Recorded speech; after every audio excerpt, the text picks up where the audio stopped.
Today is our birthday, and Season 10 NightHaven announcement has just been dropped at our doorstep, and it's looking phenomenal. Gear changes, level differences, Umbral shard, dungeon, raids, everything your heart could desire, we got coming at you at full force like a train.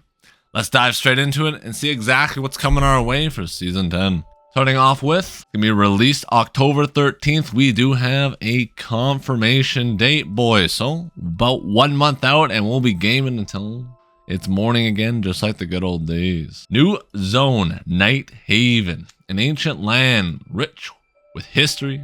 NightHaven was largely cut off from the rest of Aeternum for lifetimes under direct power of a king. Those who visit the land, haunting woods, mighty castle, tell stories of the mysterious figures, tall and lithe, engage in both politics of the court and dark hallways of the land of many runes. These inhabitants can both be charming, welcoming, vicious, fearsome, depending on how they're feeling that day. They ruled behest of the king, carving out pieces of land that they oversee on his behalf.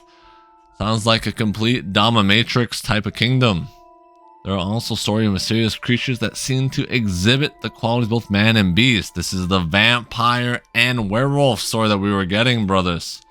It's shrouded in mist. Dark holds sway over the light. Power lies deep in the catacombs, runes of the lands. Bold and brave adventure. Discover the secrets of the shadows of the ancient halls. Really getting that cool myth. Evil gothic vibes here. Just look at these amazing screenshots, like absolutely beautiful. I love this type of aesthetic. Really reminds me of playing V Rising, if you ever played that. Really good graphics New World always has. Can't wait to see the music that they bring our way. As let's be honest, New World music, candy to our ears. The story, the tier. At the events of the Elysian Wilds, Morgane left with the tier. However, it seems her journey met with unfortunate ill. The tear has gone missing. She once turning to the Soul Warden. That's us, brothers. We're back on the forefront to keep the world safe from nefarious intent. Travel newly discovered lands, engage with thematic mystery figures, call it home as you search divine artifacts. Sounds like our old pal lost her change on the side of the road, and we gotta go looking for it. And we really are just a handy man. This is a phenomenal screenshot. Look at that beautiful red background, bro. I'm so hyped just from the art style alone. But anyway, let's get into the meat, the action. We got dungeons, PvP, perks, all this coming our way. Let's dive in to Catacombs. Catacombs! Time to go grave robbing, brothers. I do that all the time. Is a new game mode where 3 players explore the depths of a procedurally generated dungeon. Huge. Hope these things are really good, by the way. Quick side note, procedurally generated dungeon, something I'm most hyped for. I would love to hear your guys' comments down below, what you guys are most excited to see and, play with in the next season coming in. Sadly, there is no new weapons coming our way, but we got a lot of content, which is massive. This Catacombs comes with a variety of enemy bosses, game unique specific power-ups, collecting cursed resources and currency, racing to successful exit and cleanse our treasure before the time runs out. Let's see exactly how this game mode works so we can come in fully prepared. While the difficulty of Catacombs is moderate, the start of the session, the challenge and rewards are increased significantly. That means a lot. Each time a boss is felled. To counter this, players are required to power up that enhance their stats and abilities with each defeated foe. Players must decide between pushing forward into the depths of the catacombs for greater rewards before safely making their exit. Failure to make a safe exit was lost in the vast majority of resources and treasures collected. Meaning this is risk versus reward. I think a phenomenal game mechanic that should be in every game is death should be punishing, but this time it's how greedy are you? Are you an average Joe? Are you gonna be Smoke the Dragon sitting in his hoard of gold, waiting for those hobbits to come rob you? For me, I'm Smoke times 2, bro, because I'm a greedy goblin, let me tell you. Oh, looks like we're getting spider mobs coming in. There's been no spider mobs for New World Aeternum, which has been very surprising. Very common mob for a lot of video games. They look really well designed. The red, the black, and the yellow. Ooh, Definitely, you can tell they're inspired by real life spiders, of course. They look really well done. Art team, phenomenal job. New raid, brothers. Oh, 10 man, just like Hive of Gorgons. Nice. I think Hive of Gorgons, sweet spot, by the way. One magnificent kingdom who was inhabited have now fallen lost. I guess we'll be fighting lost souls this time. I thought it was going to be beasts, but I was wrong. Lost souls, here we come. This raid features 3 new bosses, multiple new enemies, light puzzles, and set pieces. It's going to follow the same format as Hive of Gorgons, and it's going to be the hardest content in Season 10, demanding players to gear up and coordinate to succeed. So grab your shovel boys, grab your pickaxes, and your lube, because things are about to get greasy. And it's about to be one fun ride. Alright, the Overhaul endgame progression. Let's jump in. NightHaven brings with it numerous game-wide changes, system, progression, gearing, and rewards. Basically, the whole loadout, boys, are getting changed. From connective tissues that motivate a variety of players in endgame activities and enables players to customize their loadout. I think something they really are trying to do this patch alone is make every content viable, useful to spread the player base thin, because there's already no one playing. Jokes aside though, I think this is really good, as this will make every content feel fresh, rewarding, and not meaningless. Like right now in New World, right? The only content that's worth doing is, once you get your PvP gear, just Hive, Gorgon, and Worm. That's it. Mutated dungeons are basically worthless. So this should breathe massive life into the game. Huge W's in the chat, boys. Massive W's. Let's get those numbers up, boys. Level cap increased to 70, just like I promised you, brothers. And 800. Exactly what I said. You can call me a prophet. This massive. Let's see how they exactly change the attributes, though, because we are getting a lot of attribute now, and I'm scared of power creep. So hopefully they address this concern in these notes. Let's find out. New gearing modding system. Perk charms. Oh, they're changing it up. Spicy. I like a bit of variety. One customizable gem slot gear can now have up to 4 empty gem sockets. Interesting. Which players can install a new perks modifier called charms. Charm sockets and charms themselves have 3 types: defensive, offensive, skills. These charms can be picked up fully refined, but more commonly will need to be crafted with rare materials, which drops from endgame content. Meaning, boys, you better grab your backpack, because it's time to go farming. My big questions, let me know if you guys have any down in the comments below, but way down there, like and subscribe. Can you stack 4 defensive or 4 offensive or 4 skills and just run a pure degenerate build? That's what we're going to be doing, exactly that. Testing New World to the max. Full offensive, full glass cannon, sending people to the afterlife so they can tell my grandma I said hello. This sounds really fun and engaging. Can't wait to try this out.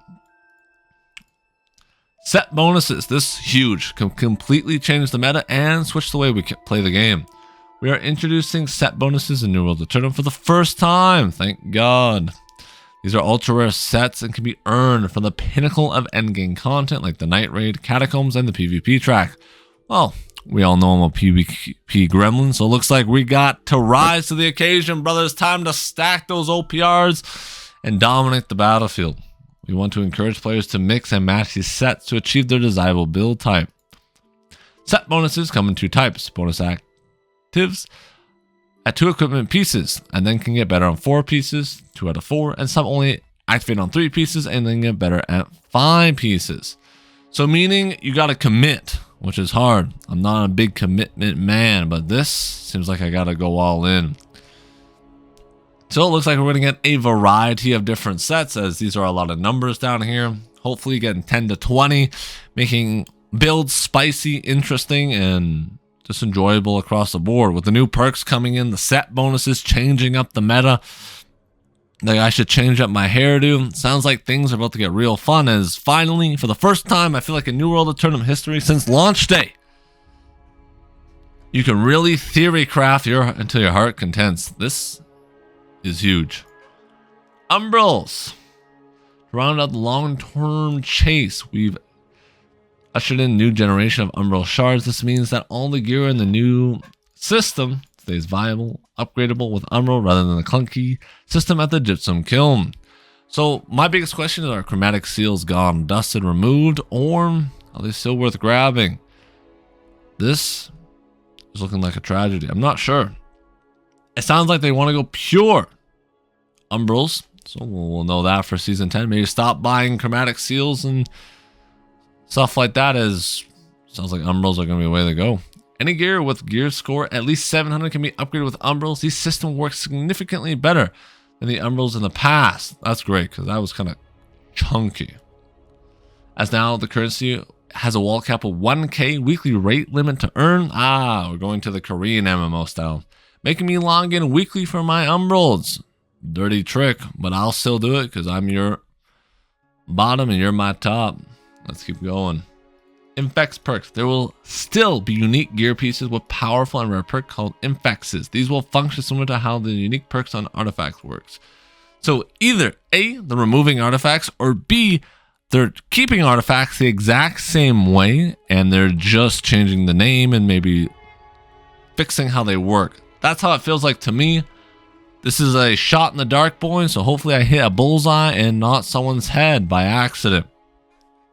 If they remove artifacts, I think that's a huge decision, and I think it's a terrible one at that, as artifacts already add a lot of build variety in your build right now, and adding in new perk system, new gear sets, this will finally round out World Aeternum's gearing system, make it really fun and enjoyable. So I highly doubt they will remove artifacts and they're just changing the name and maybe just tweaking how they work. Attribute changes, but if I'm wrong, let me know down in the comments below. Why down there? Smash that like button and subscribe, as we're always giving you the best Season 10 New World content.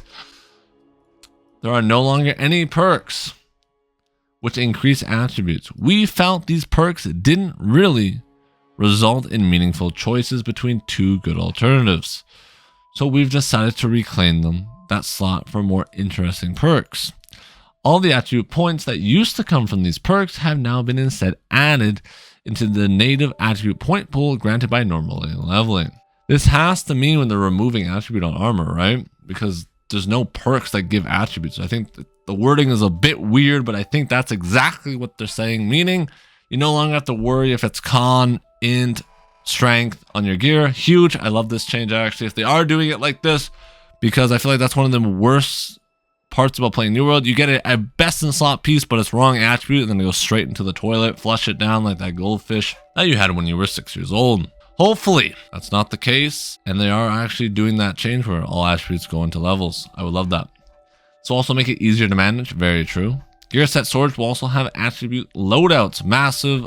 Quality of life through the roof. Design decisions through the roof. New World's having its best year yet. I can see the players peaking now at least 12,000. I promise you. More than likely over 100k, but we'll say 12k to be safe. Perk design.